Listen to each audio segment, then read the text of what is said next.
Radio, we got at least 2 occupants in here. No one's moving. Oh my God. Oh my God. Times 3, guys. Radio, 3 occupants. 5:34 a.m. A quiet street in Strongsville, Ohio. A security camera captures a silver Toyota Camry making a slow, careful right turn. 1 minute later, a different camera, the same car, traveling at over 100 miles per hour. Then, nothing. In the span of 60 seconds, 3 lives changed forever. 2 of them ended. And one question has haunted this case ever since. What happened in that 1 minute? Welcome to Caught in the Web True Crime Stories. Kindly support us by subscribing to this channel and turn the notification icon. This is the story of Mackenzie Shirilla, Dominic Russo, and Davion Flanagan. It is a story about a relationship, a road, and a crash that a court would eventually call murder. But it is also a story that, even after a verdict, still asks something of every person who encounters it. We are going to give you the facts, all of them, and then we are going to let you think. Dominic Russo was 20 years old. He had grown up in Strongsville, Ohio, a suburb of Cleveland, and was the kind of person his family describes with the kind of language that never feels adequate after someone is gone. He and Mackenzie had met in high school and had been together for approximately 4 years by the time of the crash, according to court testimony from his mother, Christine Russo. Davion Flanagan was 19 years old, a school athlete. He had been adopted at the age of 8 by his guardian, Jamie Flanagan, after his biological family struggled with substance abuse. He was, by all accounts, simply a friend, the third person in a car on what should have been an ordinary early morning ride home. And then there is Mackenzie Shirilla. Born August 2nd, 2004, 17 years old at the time of the crash, a recent graduate of Strongsville High School. By classmate accounts, she was socially prominent, described as having a large following of peers, an active TikTok presence, and partnerships with clothing companies. She and Dominic had been living together since 2021, according to testimony from Christine Russo at trial. 3 young people, a night out, and a road they would never see the end of, at least not the way any of them planned. Here is where the story gets complicated, because to understand that road, you first have to understand the relationship that led them onto it. By the accounts of multiple witnesses at trial, Mackenzie and Dominic's relationship was turbulent. Dominic's brother testified that the couple had broken up and reconciled multiple times over their 4-year relationship. Christine Russo, Dominic's mother, testified that approximately 6 months before the crash, tensions escalated. Dom, if you do not open, you think I'm joking. You think I'm joking. Like, I'm dead ass. What do you mean? You know it. That's exactly what I mean. You don't even know exactly what I mean. You're gonna come open this door right now, or there's gonna be a serious problem. Key my car. Tell me to break I the will door. key your car if you do not let me in the house. You're gonna key my car If you don't let me in the house, yes. With multiple incidents that left Dominic calling home in distress. Then there is this. 2 weeks before the crash, on July 17th, 2022, Mackenzie was driving on Interstate 71 with Dominic in the passenger seat. According to trial testimony, she said the words, "I will crash this car right now." Dominic called his mother. Stop. Think about that for a second. 2 weeks before the fatal crash, those words were allegedly spoken. "I will crash this car right now." Were they the words of a teenager in the heat of an argument? The kind of explosive thing people say when they are furious and do not mean? Or were they something else? The prosecution would later argue they were a preview. The defense would argue they were proof of nothing except a volatile relationship between 2 young people. Key my car. Tell me to break I the will door. key your car if you do not let me in the house. You're gonna key my car If you don't let me in the house, yes. Both things can be true. Relationships can be turbulent and loving at the same time. People can say terrible things in anger and still not be murderers. This is the space the story lives in, and it does not resolve easily. Now let us get to the verified facts of what happened in the hours leading up to 5:34 a.m., drawn directly from trial testimony and court records. On the evening of July 30th, 2022, Mackenzie, Dominic, and Davion attended a graduation party at the home of one of Shirilla's friends. They spent less than an hour there before driving to the home of another friend around 11 p.m., where they listened to music and smoked marijuana. They stayed until early morning. At approximately 5:30 a.m. on July 31st, all three left together. 4 minutes later, at 5:34 a.m., a CCTV camera captured the car making a slow, controlled right turn from Pearl Road onto Progress Drive. 1 minute after that, the crash. Here is the question that the evidence asks. Does a person who has been awake through the night, who has smoked marijuana, and who is carrying psilocybin mushrooms in their car make a catastrophically reckless mistake behind the wheel? Or does none of that change what the data shows? This is where the question becomes almost impossible to sit with, because the physical evidence does not care about context. It only tells you what happened. What it cannot tell you is why. A certified forensic mechanic expert testified at trial that he examined the car's event data recorder, the vehicle's black box. His finding: in the moments before impact, the accelerator pedal was pushed down at 100% capacity. There was no application of the brake at any point. 100% accelerator, no brakes. A dead-end road in a business park. The passenger side of the car meeting the corner of a brick wall. These are not interpretations. These are measurements. Crash reconstruction experts also testified. Progress Drive is a short road with no reason to accelerate. The car was traveling in excess of 100 miles per hour at the moment of impact. Officers who arrived at the scene described the car as having split in two. One officer, audible on body camera footage, called it the worst crash he had ever seen. This car's split in two. Radio, there's an occupant inside. Send us some squad now. This is not a fresh accident either. She's been here for a while.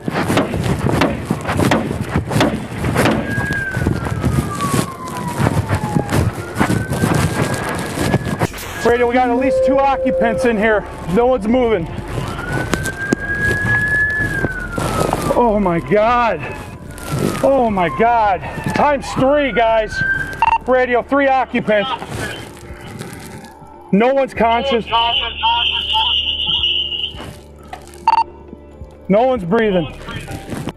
When first responders arrived, Mackenzie Shirilla's foot was still pressing the accelerator pedal. The defense is right that no one was in that car watching it happen in those final seconds. That much is true. The question is whether the totality of the evidence, the black box data, the unfamiliar route, the prior threats, the impact point, leaves room for any reasonable alternative explanation. Here is a fact the judge would later emphasize in her verdict. Progress Drive was not a road Shirilla normally used. Prosecutors presented evidence that she had driven that route in the days before the crash. The judge called this part of the planning. When Mackenzie Shirilla woke up in the hospital, her boyfriend and his friend were dead. What happened in the weeks that followed would become significant evidence in the case against her. In the weeks after the crash, Shirilla posted extensively to Dominic Russo's online obituary, sharing photos from their relationship, prom pictures, memories. She wrote that she missed him and felt like he was going to walk back through the door any second. She called him her soulmate. Was that grief? Almost certainly. But the prosecution would later argue that attending concerts and parties in the weeks that followed showed a lack of remorse. The defense countered that her own mother had urged her to go, and that grief looks different for every person. In November 2022, 3 months after the crash, police made their move. Right back there, pal. Hi, Mackenzie. Step out for me. I'm Detective Jesus. I'm the one who's been investigating the crash. You're under arrest for aggravated murder ×2, okay? Nobody's gonna ask you any questions. Nobody's gonna bother you. Can I have your key, please? Could you please be careful taking this one off so it doesn't break the bracelet, please? You got it. You got it. No. Thank you. You got it. Through tears, Shirilla's first response was to ask the officer to be careful removing a bracelet so it would not break.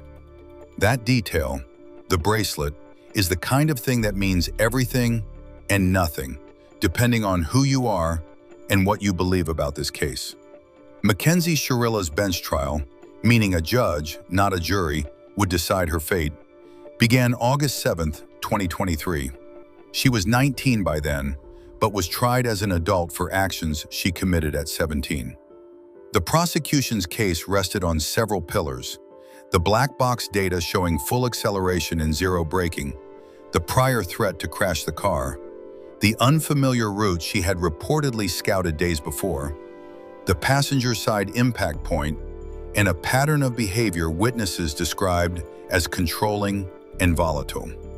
The court also heard from the Cuyahoga County Deputy Chief Medical Examiner, Dr. Joseph Fellow. He testified that the manner of death for both Dominic Russo and Davion Flanagan was initially classified as accident and was later amended to homicide after he reviewed additional documentation from the Strongsville Police Department. This amendment became a significant point in Shirilla's later appeals. Then came Shirilla's own words at sentencing. She stood before the court and read a statement. Do you trust the court? Mackenzie, you don't have to speak if you don't want to. It's up to you. Okay? You can sit if it's more comfortable, whatever's better for you. The families of Dom and Davion, I'm so deeply sorry. I hope one day you can see I would never let this happen or do it on purpose. I wish I could remember what happened. I'm just so sorry. I'm heartbroken. I love Dom and Davion. We were all friends and Dom was my soulmate. I wish I could take all your pain away. And I'm so sorry. And to my family, thank you for the support and all the love you guys gave. Thank you for fighting with me. I love you all so much. I'm done. Thank you. Thank you. These words are part of the official court record. She says she does not remember what happened. Her mother says she does not remember. The defense says this is consistent with trauma and a possible medical episode. The prosecution says it is inconsistent with the evidence, and the judge did not find it credible as a defense. On August 14, 2023, Judge Nancy Margaret Russo delivered her verdict. Shirilla was found guilty on all 12 counts, including 4 counts of murder. The judge did not mince words. This was not reckless driving. This was murder. She morphs from a responsible driver to literal hell on wheels as she makes her way down the street. There is nothing that I can do or say today that will return these 2 young men to their families. There is nothing I can say or do that will restore Mackenzie Shirilla to the life she had before July 31st, 2022. And there is nothing that I can say or do to restore the lives of these 3 families before the fateful moments on that day. This trial is a culmination of decisions made by one person, the defendant. Those decisions have forever altered the futures of 3 families, and of you also, Mackenzie. And your decisions forever robbed Dominic and Davion of the futures that they had before now. If there is one thing that can be taken away from this case, as painful as it is this. Every decision we make is important. Every action we make is important. Regardless of whether the decision is a good one or a bad one, or the actions are good or not, the result is the same. The consequences ripple through time and affect many more people than one might think at the time of the decision. In criminal cases, the state carries the greatest burden under our law, proof beyond a reasonable doubt. As I previously stated, I considered all the evidence presented. And at this point, I would like to comment specifically on Exhibit 802, the crash video. This is the type of evidence you can never unsee. You can never forget the visual or audio of this exhibit. is chilling and tragic. As you review that exhibit, you know that you are watching the oncoming deaths of two people, and there is nothing that will stop it. The video clearly shows the purpose and intent of the defendant. She chose a course of death and destruction that day. Exhibit 802 crystallizes the deadly decision-making of the defendant. She morphs from a responsible driver to literal hell on wheels as she makes her way down the street. Mackenzie alone made the decision to drive the car, to drive an obscure route, a route she visited a few days before, and a route not routinely taken by her. Mackenzie alone chose the time to make the drive early in the morning, when any reasonable person would expect that few people would be nearby to witness it or offer life-saving assistance. She made these decisions despite knowing, as any reasonable person would, that her mission of death could have involved others, not even in the car with her, other people, other cars, pedestrians. She had a mission, and she executed it with precision. The mission was death.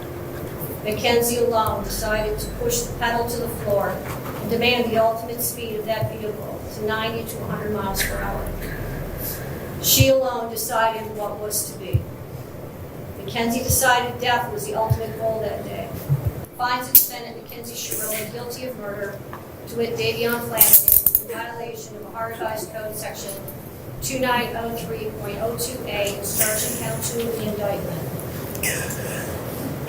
Count 3, murder. The court, having had count 3 tried to it pursuant to waiver, finds the defendant, Mackenzie Shirilla, guilty of murder, to wit Dominic Russo, in violation of Ohio Revised Code Section 2903.02b, as charged in count 3. Count 4, murder. The court, having had count 4 tried to it pursuant to waiver, finds the defendant, Mackenzie Shirilla, guilty of murder, to wit Dominic Russo, in violation of Ohio Revised Code Section 2903.02b, as charged in count 4. Count 5, felonious assault. The court, having had count 5 tried to it pursuant to waiver, finds the defendant, Mackenzie Shirilla, guilty of felonious assault, to wit Dominic Russo, in violation of Ohio Revised Code Section 2903.11 of the Revised Code, is charged in count 5 of the indictment. Count 6, felonious assault. On August 21st, 2023, Shirilla was sentenced to 15 years to life in prison. She is currently incarcerated at the Ohio Reformatory for Women. Her first parole hearing is scheduled for 2038. For Mackenzie Shirilla, the verdict was not the end of the story. Her legal team has continued to fight the conviction, and the fight has revealed new layers to an already complicated case. On September 26, 2024, the Ohio 8th District Court of Appeals upheld her conviction. The court found the evidence sufficient and the verdict sound. In February 2025, her team appealed to the Ohio Supreme Court. In April 2025, the Supreme Court declined to hear the case. Most recently, in April 2026, Shirilla's new defense team introduced what they called critical medical evidence, arguing that a neurological episode, not intent, caused the crash, and that her original trial attorney failed to present this evidence. The prosecution has called the petition meritless. The same judge who convicted her will decide whether to grant a hearing. A court has spoken. 3 courts, in fact, and yet the question still sits there. In that 1 minute between 5:34 and 5:35 a.m., on a dead-end road in Strongsville, Ohio, on a July morning in 2022. Here is what we know. The car accelerated to over 100 miles per hour. The brake was never applied. The road led nowhere except into a wall. The passenger side hit first. What was said or done inside that car in those final seconds? Whether a medical episode now being raised for the first time changed anything. Whether this was an act of rage and premeditation, or the result of something that happened in those last moments that no black box can ever measure. Judge Nancy Russo gave her answer. 3 courts have upheld that answer. Mackenzie Shirilla still says she does not remember, still says she did not do it on purpose, still says Dom was her soulmate, and Dominic Russo is gone, and Davion Flanagan is gone. And somewhere in Strongsville, 2 families are left to live with the aftermath of 60 seconds on a road that led nowhere. The verdict says one of these is the truth, but both of these statements exist in the record. Both of them will outlast this case, and the question, was it a crash or was it murder, will follow this story wherever it goes. We want to end not with Mackenzie Shirilla, but with the 2 people this story is ultimately about. Dominic Russo was 20 years old. He had his whole life ahead of him. His family has carried the weight of this case through years of hearings, appeals, and media attention that no family should ever have to endure. Davion Flanagan was 19 years old.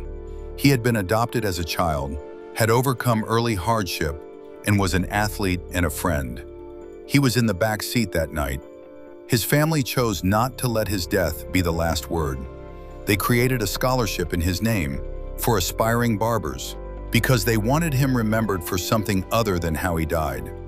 That is the right instinct, not the drama of the courtroom, not the question of intent, but the fact that 2 young men are gone and that the people who love them are still here. If you found value in today's discussion, please like, comment, and subscribe to Caught in the Web. Your support helps this channel continue telling these stories.